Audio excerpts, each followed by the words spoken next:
So welcome to part 2 of lecture 1.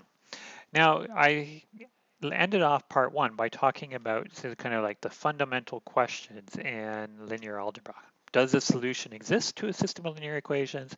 And if a solution exists, is it unique? So the first thing that we want to kind of think about is, well, how big can you expect your solution set to be?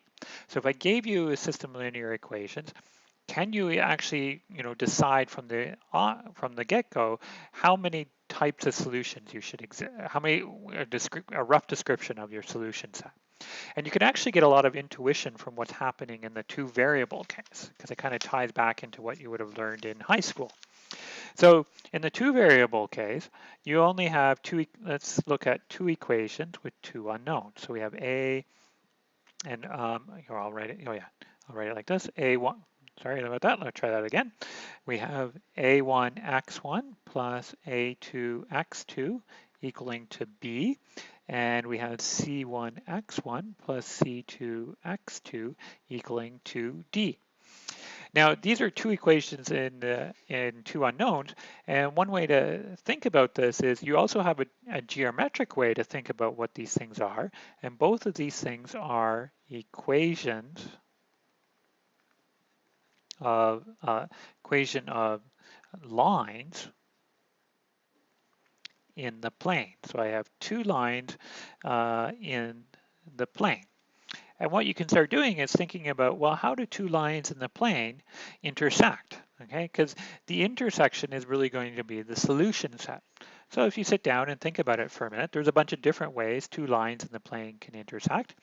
One way that they can intersect is they meet at exactly 1 point, right? So you can meet at 1 point. As an example of that, you could have had the equation x1 plus x2 equals 3 and x1 minus x2 equaling to minus 1. So that's the first scenario. Okay, if this is one way the two lines in the plane can meet, what are the other ways? Well, you could have that they don't actually meet at all, right?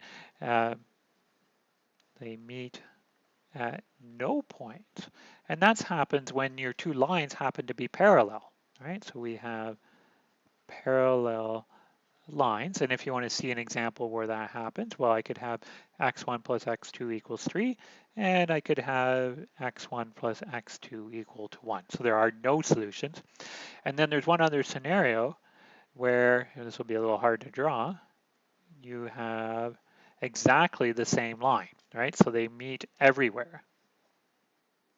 So the two lines can meet everywhere, and that happens if they're the same line.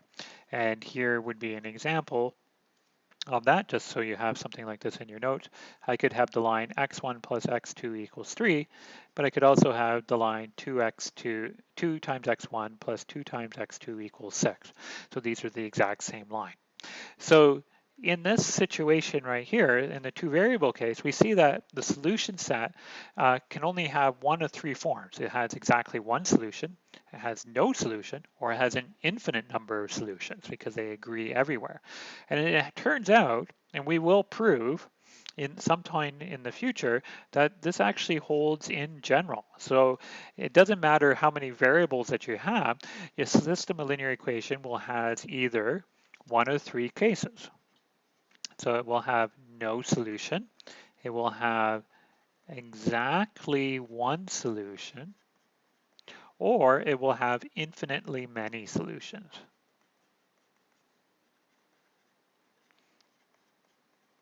Okay, so this is great because this means if I'm looking at a system of linear equations, I will never be able to find a system of linear equations that has exactly 10 distinct solutions.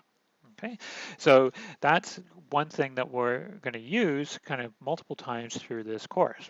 Okay, and we want to kind of give some further names to what's happening here. So a system of linear equations is consistent if it has, oops, too many hases there, if it has one or more, or I guess I should say one or infinite number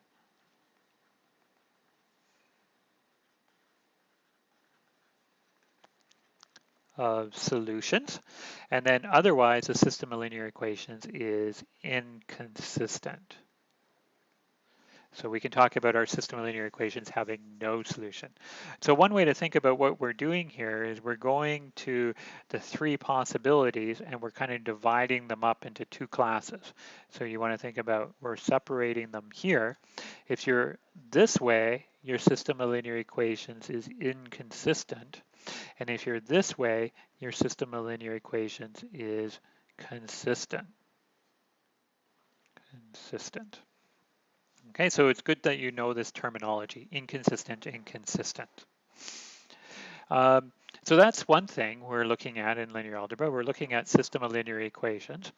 The other thing that we have is the notion of matrix notation, which will show up many times in this course. So I'll take a break here and then I'll explain this to you in a second.